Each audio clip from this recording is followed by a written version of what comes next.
तो कभी बोलते हो नॉर्मल के कंपोनेंट लेना, कभी बोलते हो mg के कंपोनेंट लेना, कभी कंपोनेंट लेते हैं हॉरिजॉन्टल वर्टिकल, कभी कंपोनेंट लेते हैं प्लेन के अलोंग और प्लेन के परपेंडिकुलर हैं। We need to take only those forces which are acting on the body. तो जैसे ही आपको डायरेक्शन ऑफ एक्सेलरेशन पता चल गई, खुश हो जाओ। एक्सेलरेशन की डायरेक्शन देखना बहुत जरूरी होता है। दोस्तों, एक बहुत ही common question, I have been teaching for JEE for last 15 years and I'm very fortunate to have taught wonderful students जिन्होंने जेई टॉप किया ऑल इंडिया, सिंगल डिजिट्स में रैंक निकाली, अंडर 25 रैंक सही, जोन टॉपर्स बने। पिछले 15 साल से मैं ये देखते आ रहा हूँ कि स्टूडेंट्स एक टॉपिक में आकर, कई सारे स्टूडेंट्स को जिनको फिजिक्स में मैकेनिक्स थोड़ा डिफिकल्ट लगता है, वो लोग हमेशा ये पूछते हैं कि सर फ्री बॉडी डायग्राम हम ऑलमोस्ट हर क्वेश्चन में बनाते हैं, न्यूटन्स लॉज ऑफ मोशन में, फ्रिक्शन में, वर्क एनर्जी पावर में, सर्कुलर में, रोटेशन में और उसके बाद के चैप्टर्स में भी। लेकिन सर कभी ऐसा होता है कि आप नॉर्मल रिएक्शन बनाते हो, एमजी बनाते हो, तो कभी आप एमजी के कंपोनेंट करवा देते हो, कभी ऐसा होता है कि आप एमजी के कंपोनेंट नहीं करवाते, आप नॉर्मल के कंपोनेंट करवा देते हो। तो कभी बोलते हो नॉर्मल के कंपोनेंट लेना, कभी बोलते हो एमजी के कंपोनेंट लेना, कभी कंपोनेंट लेते हैं हॉरिजॉन्टल वर्टिकल, कभी कंपोनेंट लेते हैं प्लेन के अलोंग और प्लेन के परपेंडिकुलर। तो कई सारे स्टूडेंट्स जिनको फिजिक्स में थोड़ा सा ये फील की कमी होती है, वो ये इसमें अटक जाते हैं कि ये फ्री बॉडी डायग्राम की आखिरकार इसकी गुत्थी को कैसे सुलझाया जाए। जिन्हें वो समझ में आ जाते हैं कॉन्सेप्ट्स, उनके लिए तो बड़ा मजेदार है, उनको फिजिक्स बड़ा आसान लगता है कि अच्छा हर सवाल में फ्री बॉडी डायग्राम बनाएंगे और काम हो जाएगा। लेकिन जिन्हें डिफिकल्ट लगता है, उन्हें ये काफी डिफिकल्ट लगता है। तो आज मैं आपको इस छोटे से एक लेक्चर में ये बताना चाहूंगा कि फ्री बॉडी डायग्राम बनाते समय 3 ही स्टेप्स को आपको फॉलो करना है, और फिर मैं आपको बताऊंगा कि कब कौन से फोर्स के कंपोनेंट करना चाहिए। आपका ऑब्जर्वेशन बहुत स्ट्रांग चाहिए बच्चे फिजिक्स में अच्छा स्कोर करने के लिए। तो हम शुरू करते हैं। फ्री बॉडी डायग्राम बनाते समय उन खास 3 बातों का क्या ध्यान रखना जो बहुत जरूरी होती है। सबसे पहली अगर हम लोग बात करें तो देखिए, सबसे पहली स्टेप होती है दोस्तों, हमें सिर्फ वही फोर्सेस लेने हैं। We need to take only those forces which are acting on the body, which are not applied by the body. हमें सिर्फ बॉडी पर लगने वाले फोर्सेस लेने हैं, जो बॉडी लगा रही है किसी दूसरे पर, वो फोर्सेस कंसिडर नहीं करने हैं। इस बात को अगर आप ध्यान रखते हो तो आप एफबीडी में एक बहुत बड़ा काम कर लेते हैं, और हमें सिर्फ वही फोर्सेस लेना बच्चे जो डायरेक्टली लग रहे हैं।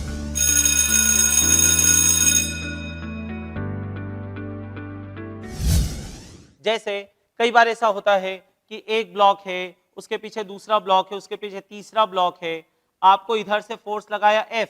तो मैंने कई स्टूडेंट्स को देखा है कि वो ब्लॉक A पर तो F लेते हैं, लेकिन ब्लॉक C पर भी F ले लेते हैं।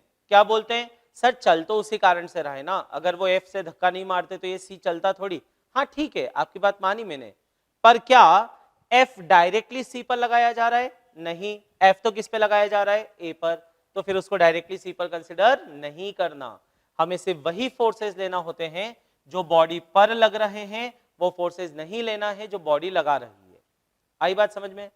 अब अगर सी का आप वेट कंसिडर करते हो बच्चे, तो वेट क्या है? वेट है सी पर लगने वाला फोर्स, ऑन सी बाय अर्थ। तो इसकी रिएक्शन भी तो होगी ऑन अर्थ बाय सी, वो नहीं लेना है, वो नहीं लेना है। अगर अर्थ ने सी पर mg नीचे लगाया है, तो सी भी अर्थ पर mg ऊपर लगाएगा, पर वो ऊपर वाला नहीं लेना। क्यों? क्योंकि हम फ्री बॉडी डायग्राम सी का बना रहे हैं, अर्थ का नहीं। इसीलिए मैं हमेशा स्टूडेंट्स को कहता हूं, जब नया पढ़ना शुरू करें एफबीडी, तो एक ब्रैकेट में लिखने की आदत डालें कि this is force on C by earth. इससे आपको एक्शन रिएक्शन लिखने में भी काफी मदद मिलती है। तो पहले बात किसका ध्यान रखना बहुत जरूरी है दोस्तों, हमें इसका ध्यान रखना बहुत जरूरी है कि we need to take only those forces which are acting on the body, not applied by the body. ये सबसे जरूरी बात। अब दूसरी एक बात जरूरी ये होती है दोस्तों कि एक पॉइंट तो समझ में आ गया कि ऑन द बॉडी और बाय द बॉडी का फंडा है, right? The second important thing जो बच्चों को बड़ा कंफ्यूजन होता है, सर किसके कंपोनेंट करना, इसका एक छोटा सा आपको एग्जांपल बता देता हूं बच्चे। हमें फोर्स के कंपोनेंट करना है, लेकिन उससे पहले हमें क्या करना है, जो दूसरी बात है, ऑब्जर्व डायरेक्शन ऑफ एक्सेलरेशन। आपको एक्सेलरेशन की डायरेक्शन देखना बहुत जरूरी है, ऑब्जर्व कीजिए। ये एक बहुत इंपॉर्टेंट रोल प्ले करता है इस डिसीजन मेकिंग में कि मुझे किसके कंपोनेंट्स करने हैं। जैसे मान लीजिए एग्जाम्पल ऐसा आ रहा है कि कोई स्लाइड है, उसके ऊपर कोई बच्चा फिसल रहा है स्लाइड के ऊपर, तो आप इमेजिन कीजिए ना, ये बच्चा फिसलेगा तो कैसे फिसलेगा? क्या आपको लगता है कि ये बच्चा ऐसे फिसलेगा? क्या आपको लगता है ये बच्चा ऐसे फिसलेगा? नहीं ना दोस्तों, आपको पता है कि ये बच्चा कैसे फिसलेगा। कैसे फिसलेगा बेटा? तो ये फिसलेगा, एक सिंपल सी बात है, अलोंग द प्लेन। तो इसकी डायरेक्शन ऑफ एक्सेलरेशन किधर हो गई बच्चे? Along the plane. तो जैसे ही आपको डायरेक्शन ऑफ एक्सेलरेशन पता चल गई, खुश हो जाओ, क्योंकि अब आपको यह समझ में आ जाएगा कि अगर डायरेक्शन है अलोंग द प्लेन, तो मुझे फोर्स के कंपोनेंट्स भी करने हैं अलोंग द प्लेन और परपेंडिकुलर टू द प्लेन। मुझे अलोंग द प्लेन करना है और परपेंडिकुलर करना है, मुझे हॉरिजॉन्टल वर्टिकल नहीं करने हैं। मुझे किधर करने हैं? अलोंग द प्लेन और परपेंडिकुलर टू द प्लेन। आइए बात समझ में। तो एक्सेलरेशन की डायरेक्शन देखना बहुत जरूरी है। अब जैसे मान लीजिए आप इसका फ्री बॉडी डायग्राम बनाएंगे, तो आप बोलोगे एक इस पे धरती माता फोर्स लगा रही है mg वेट, एक इस पे स्लाइड लगा रही है नॉर्मल रिएक्शन n, राइट, और माइट बी एक फ्रिक्शन भी लग रहा होगा बच्चे ऊपर F, माइट बी, ये तीन फोर्स लग रहे हैं। अब आपको कंफ्यूजन कभी हो ही नहीं सकता अगर आप ये ध्यान रख लोगे कि एक्सेलरेशन किधर है? Down the plane. तो मुझे कंपोनेंट किधर करने हैं? अलोंग द प्लेन और perpendicular to the plane.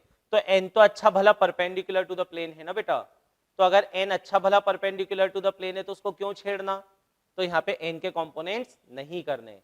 Friction अच्छा भला अलोंग द प्लेन है ना बच्चे, तो फ्रिक्शन अच्छा भला अलोंग द प्लेन है तो उसको भी नहीं छेड़ना, तो उसके भी नहीं करने, mg के करने पड़ेंगे यहाँ पे।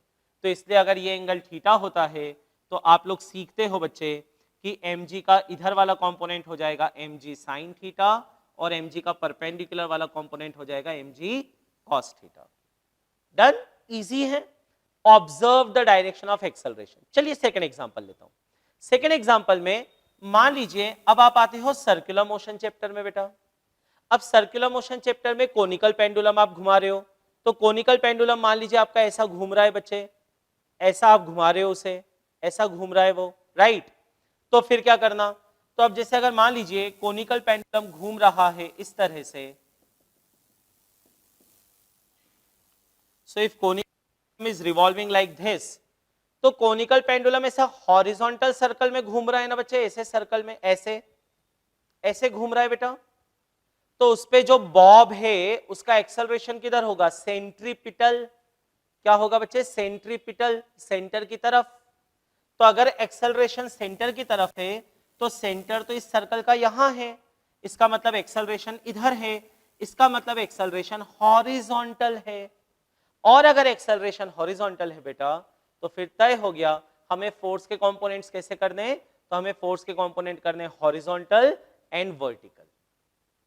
कैसे कंपोनेंट करोगे? Horizontal and vertical. एक्सेलरेशन की डायरेक्शन देखो, एक्सेलरेशन की डायरेक्शन देखना बहुत जरूरी होता है, ठीक है।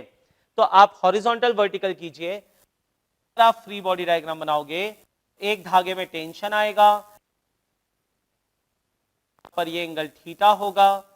अब आप खुद समझ जाओगे mg के कंपोनेंट करने की कोई जरूरत नहीं है, क्योंकि mg तो अच्छा भला वर्टिकल है। हमें t के कंपोनेंट करने पड़ेंगे। वहां किसके करने पड़े? mg के। यहां किसके करने पड़ेंगे? t के। डिसीजन लेने का पॉइंट क्या था? सेम। किसकी डायरेक्शन देखी? एक्सेलरेशन की। तो इस सेकेंड पॉइंट को आप 5 स्टार लगा के रख लीजिए दोस्तों।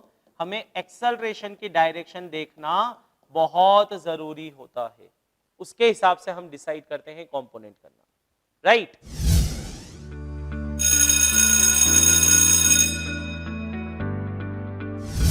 थर्ड एक पॉइंट बहुत जरूरी होता है दोस्तों, अगर आप ग्राउंड फ्रेम में सवाल कर रहे हैं, अगर आपको ग्राउंड फ्रेम में क्वेश्चन कर रहे हो तो एक बात का नोटिस करना बच्चे, जब मैं 11th क्लास में था तो शुरू शुरू में ये गलतियां मैं भी करता था। मैं अपनी क्लास में स्टूडेंट्स को बताता हूँ कि मैं फ्री बॉडी डायग्राम में शुरुआत में कैसा ब्लंडर करता था पहले 10-15 दिन, पर धीरे धीरे देन आई रियलाइज्ड। और उस समय हम लोग क्या इतनी आसानी से डाउट्स नहीं पूछ पाते थे, हेल्प नहीं थी, इंटरनेट तो था ही नहीं खैर। तो कैसे करते, तो हम लोगों ने थोड़ा खुद से ही समझने की कोशिश करते थे, टीचर से, दोस्तों से आपस में बात करके। पर मैंने ये स्टूडेंट्स को भी करते हुए देखा, और मैं हमेशा बोलता हूँ दोस्तों, एमए अगर if you are solving in ground frame, right, inertial frame, तो एमए फोर्स नहीं होता है। एमए एक्सेलरेशन की डायरेक्शन में नेट फोर्स होता है। एमए क्या होता है बच्चे? एक्सेलरेशन की डायरेक्शन में नेट फोर्स। यानी अभी अपनी बात हो गई ना कि कंपोनेंट कैसे करना है, एक्सेलरेशन को देखकर। तो एक्सेलरेशन की डायरेक्शन में देखिए और उसके परपेंडिकुलर देखिए। एक्सेलरेशन की डायरेक्शन में जो नेट फोर्स होता है उसे हमें ए में रखना है। डन।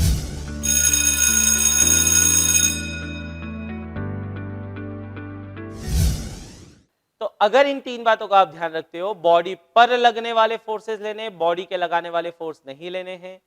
दूसरा, एक्सेलरेशन की डायरेक्शन ऑब्जर्व करनी है। और तीसरा, नेट फोर्स जो एक्सेलरेशन की डायरेक्शन में होगा उसी को ए में रखना है। इन बातों का ध्यान रखिए। अब आप चाहे न्यूटन्स लॉ कीजिए, चाहे फ्रिक्शन कीजिए, चाहे वर्क एनर्जी पावर में एफबीडी बनाओ, चाहे सर्कुलर मोशन में, रोटेशनल मोशन में, एसएचएम में, मैग्नेटिक इफेक्ट्स में, जिस चैप्टर में आपको चाहिए एफबीडी बनाइए। आपसे एफबीडी बनाने की गड़बड़ियां नहीं होंगी। चलिए दोस्तों, ऐसे ही किसी कॉन्सेप्ट के साथ में will meet next. Thank you very much.